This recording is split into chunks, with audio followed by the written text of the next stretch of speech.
සති දෙකකට කලින් ජාත්‍යන්තරයෙන් මෙච්චර ලොකු ව්‍යසනයක් වෙන්න පුළුවන් කියලා දැනුම් දීලා අවශ්‍ය උපදෙස් දීලා තිනකොට ඒවා සත පහකටවත් පිළිගන්නේ නැතුව කාලගුණ විද්‍යා දෙපාර්තමේන්තුවේ මිලිමීටර 200කට වයින්නවා කියලා තියෙද්දි අවශ්‍ය ක්‍රියාමාර්ග ගන්නෙ නැතුව බකන් නිලන් ඉඳලා ඊට පස්සේ බදුල්ලට 700 ගානකට වෑලා නුවරට 500 ගානකට වෑලා පාලම් ටික කඩා වැටිලා යට වෙන්න නැති පැති ටිකත් යට වෙන්න ගත්තන් පස්සේ മന്ത്രിවරු ටික කැඳවලා ඉවරලා උපදෙස් දෙනවා. යකෝ මේලා മന്ത്രിවරු නෙමෙයි කැඳවන්න ඕනේ. කැඳවන්න ඕනේ ප්‍රාදේශීය ලේකම්වරු. නායයන් තියෙන පැති අඳුනගෙන තිබ්බා. කුකුරලා තියෙන පැති වලින් මිනිස්සු අයින් කරන්න ඕනේ කියලා උපදෙස් දීලා තිබ්බා. ඒ මිනිස්සුන්ට අයින් වෙන්නවත් අඩුම තරමේ තැනක්වත් ප්ලාස්ටික් කරලා දීලා තිබ්බේ නැහැ. ප්‍රාදේශීය ලේකම් කාර්යාලයේ වැඩ කරන මිනිස්සුන්ට ඕන විදියට තීන්දුව ගන්න බෑ. ඒ මිනිස්සු බයයි. මේ ආණ්ඩුව Tamanට ඕන විදියට මානුෂීය තීන්දුව ගත්තට පස්සේ කිසිම සත්භාවයක් නැති ආණ්ඩුවක් උන්ට ඉරේ ලගින්න වෙයි.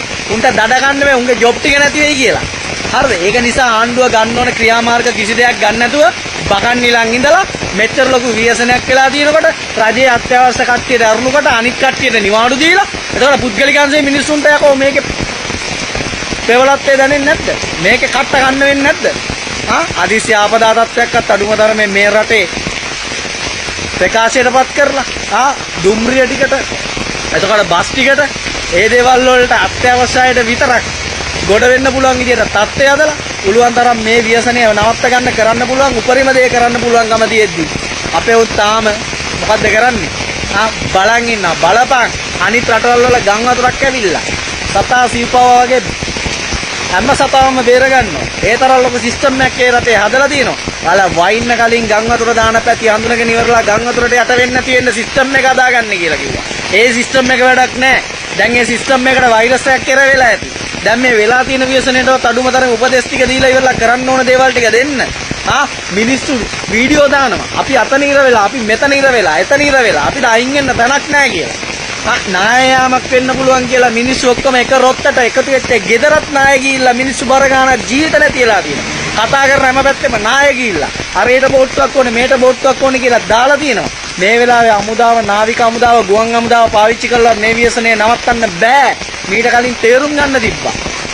ඇලවල් වල වතුර ඉස් කරලා ඉවරලා මේ ප්‍රශ්නෙට මුහුණ දෙන්න තිබ්බා. ගංගවල් වල වතුර ටික බස්සලා ඉවරලා මේ ප්‍රශ්නෙට මුහුණ දෙන්න තිබ්බා. කිසිම ක්‍රියාමාර්ගයක් ගත්තේ නැහැ. හැම ජලාශයකම තිබ්බ වතුර ටික ඒ විදිහටම තියාගෙන ඉඳලා වැටෙන වතුර ටිකත් එක්ක දරා ගන්න බැරි ධාරිතාවක් ආවම පස්සේ දොරවල් ටික ඔක්කොම ඇරලා ඉවරලා බොරුවට නිවුස් කියවුවට අපි අච්චරක් කැරියා මෙච්චරක් කැරියා කියලා ඒ කඩාගෙන එන වතුර පාරෙන් අහිංසක මිනිස්සුන්ගේ ගෙවල් තමයි යට වෙන්නේ. ඒ මිනිස්සු බලාපොරොත්තු නොවිච්ච වෙලාවට විනාඩි ගානකට පැය ගානකට යට වෙච්ච පැති තියෙනවා. කවදාවත් යට නොවිච්ච පැති තියෙනවා. කවදාවත් යට නොවිච්ච ටවුන් තියෙනවා. ගොවිය ටිකේ වගාව ඉවරයි. අහිංසක මිනිස්සුන්ගේ දේවල් ටික ඉවරයි. දුක් මාංශයෙන් අම්බ කරගත්ත දේවල් ඉවරයි. වාහන ටික ඉවරයි.